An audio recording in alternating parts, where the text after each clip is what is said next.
महाकार्टून TV. Hello बच्चों, आज मैं आपको एक और नई कहानी सुनाऊंगी जिसका नाम है मौत का दरवाजा। किसी जंगल में बग्गा नाम का एक शेर रहता था। बग्गा जंगल का राजा था। एक दिन वह सभी जानवरों के लिए सभा आयोजित करता है। जैसा आप सभी जानते हैं, पिछले कुछ दिनों से हमारे जंगल के जानवर कहीं गायब होते जा रहे हैं। इसलिए मैंने यह सोचा है कि आज से हम सब मिलकर एक ही जगह रहेंगे, जिससे मुझे हर जानवर की खबर रहे। आपका सुझाव तो बहुत अच्छा है, लेकिन क्या सभी जानवर एक जगह रहने के लिए तैयार होंगे? आज के बाद सभी जानवर इस गुफा में रहेंगे, और अगर सभी एक गुफा के अंदर ठीक से नहीं रह पाते, तो आधे गुफा के अंदर रहेंगे और आधे गुफा के बाहर। यह मेरा अंतिम निर्णय है। शेर के ऐलान के बाद सभी जानवर एक साथ रहने लगते हैं। कुछ दिन शांति से बीत जाने के बाद एक रात अचानक खरगोश कहीं गायब हो जाता है। खरगोश को अपने साथ ना पाकर सभी बहुत चिंतित हो जाते हैं। एक साथ रहने के बाद भी खरगोश गायब हो गया।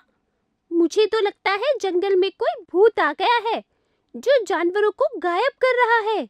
नहीं, मुझे तो लगता है कि जंगल में कोई शिकारी आ गया है जो एक एक करके सभी का शिकार कर रहा है। हमें जल्द ही इस मुसीबत का कोई समाधान निकालना होगा, नहीं तो कुछ दिनों के बाद जंगल में पेड़ पौधे ही नजर आएंगे। मेरे पास एक तरकीब है। क्यों ना हम सब मिलकर रोज रात गुफा के बाहर पहरेदारी करें? शायद इससे हमें जल्द पता चल जाए कि आखिर जानवर कहाँ गायब होते जा रहे हैं। इसके बाद सभी जानवर हर रात एक एक करके गुफा के बाहर पहरा देने लगते हैं। एक रात जब भालू पहरा दे रहा होता है, तो वे देखता है कि हिरन अकेले जंगल के अंदर की तरफ जा रहा है। भालू चुपचाप हिरन का पीछा करने लगता है, लेकिन जंगल के अंदर पहुंचकर हिरन को नदी से पानी पीते देख वे वहां से वापस आने लगता है। तभी उसकी नज़र नदी के पास दो पेड़ों पर पड़ती है, जो एक दरवाजे की तरह खुलते हैं, और उसके अंदर से एक लंबा हाथ बाहर निकलकर हिरन को अंदर खींच लेता है। ये सब देखकर भालू एकदम हक्का बक्का रह जाता है तथा भागता हुआ पेड़ के पास जाता है, लेकिन उसके पहुंचने तक पेड़ों का वे दरवाजा बंद हो जाता है। यह पेड़ खुल कैसे गया? हिरन कहाँ गया? और वो हाथ किसका था? क्या जंगल में सच में कोई भूत आ गया है? मुझे तो बहुत डर लग रहा है। अब मैं क्या करूं? भालू भागकर गुफा के पास वापस आता है और सभी जानवरों को उठाकर उन्हें सारी बात विस्तार से बताता है। भालू की बात सुनकर सभी जानवर एकदम हैरान रह जाते हैं। भालू भाई, मुझे लगता है तुम्हारी नींद पूरी नहीं हुई है, इसलिए तुम्हें अजीब चीजें दिखाई दे रही हैं। मैंने सच में ये सब देखा है। ठीक है, जो तुमने देखा है अगर वह सच है, तो हम सबको भी दिखाओ। भालू सभी को अपने साथ नदी के पास ले जाता है, लेकिन बहुत देर तक वहां खड़े रहने पर भी उन्हें कुछ नजर नहीं आता। कहाँ है तुम्हारा दरवाजा? इतनी देर से हम सभी यहाँ खड़े हैं, लेकिन हमने तो अभी तक कुछ नहीं देखा। मैं तो खड़े खड़े थक गया हूँ।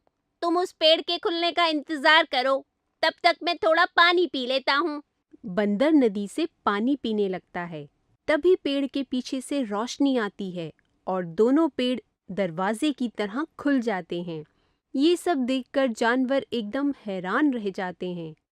इतनी देर में वह लंबा हाथ बंदर को पेड़ के अंदर खींच लेता है, जिसके बाद बाकी सभी जानवर भी जल्दी से उसके पीछे दरवाजे के अंदर चले जाते हैं। अंदर पहुंचते ही वे अपने आसपास एक नई दुनिया देखते हैं। यह कौन सी दुनिया है? यह हमारे जंगल का हिस्सा तो नहीं लगता। यह मौत के दरवाजे के पीछे की दुनिया है। क्या यह वही मौत का दरवाजा है जिसकी अफवाह सदियों से इस जंगल में फैली हुई है, लेकिन कभी किसी जानवर ने इसे देखा नहीं?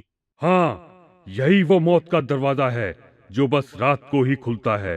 पर तुम बताओ कि जब तुम सभी जानवरों को मैं अंदर लेकर नहीं आया, तो फिर तुम यहाँ कैसे आए?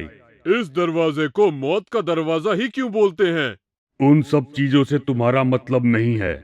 इस दरवाजे के अंदर सिर्फ वही जानवर आते हैं जिन्हें मैं लेकर आता हूँ। इसलिए तुम यहाँ से सब जल्द से जल्द बाहर निकल जाओ, नहीं तो तुम सबके लिए अच्छा नहीं होगा। हम यहाँ अपने दोस्त के पीछे आए हैं और उसे अपने साथ लिए बिना यहाँ से नहीं जाएंगे। एक बार जो यहाँ आ जाए वो मेरा काम हुए बिना वापस नहीं जा सकता। मैं तुम सभी को आखिरी बार बोल रहा हूँ, यहाँ से चले जाओ। कैसे चले जाएं? आपने ही तो बोला कि एक बार यहाँ जो आ जाए वो वापस बाहर नहीं जा सकता। तो फिर हम कैसे जा सकते हैं? क्योंकि तुम्हें मैं लेकर नहीं आया, इसलिए तुम सब जा सकते हो। लेकिन जब हमें जाना ही नहीं तो? तुम्हें जाना ही पड़ेगा।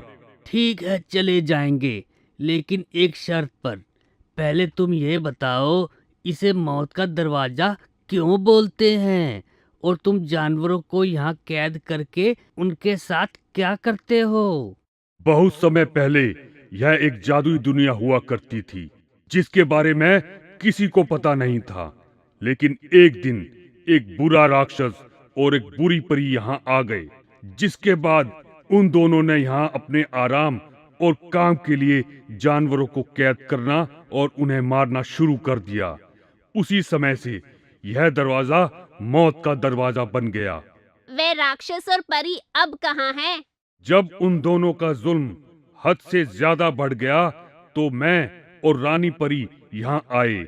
हम दोनों ने मिलकर उन्हें कैद कर लिया, जिसके बाद रानी परी वापस अपने देश चली गई और मैं यहीं रहने लगा।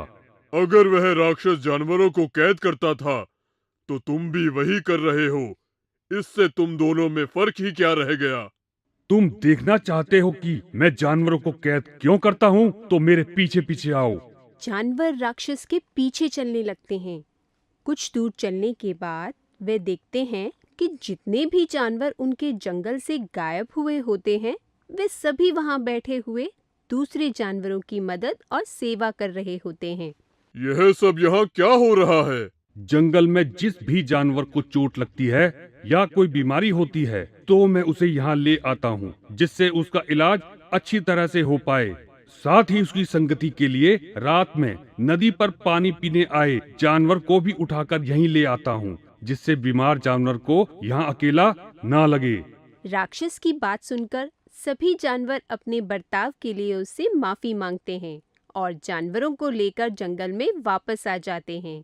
इसके बाद राक्षस को जब भी किसी जानवर की जरूरत होती तो वे पेड़ का दरवाजा खोलकर उन्हें आवाज लगा लेता, जिससे वे खुशी खुशी अंदर जाते और दूसरे जानवरों की मदद करके बाहर आ जाते। इसी तरह सभी जानवर और राक्षस मिलजुल कर रहने लगते हैं। अगर आपको हमारे वीडियोस पसंद आ रहे हों तो इन्हें लाइक करें, चैनल सब्सक्राइब करें और हमारे कार्टून शो सबसे पहले देखने के लिए बेल आइकन दबाना ना भूलें।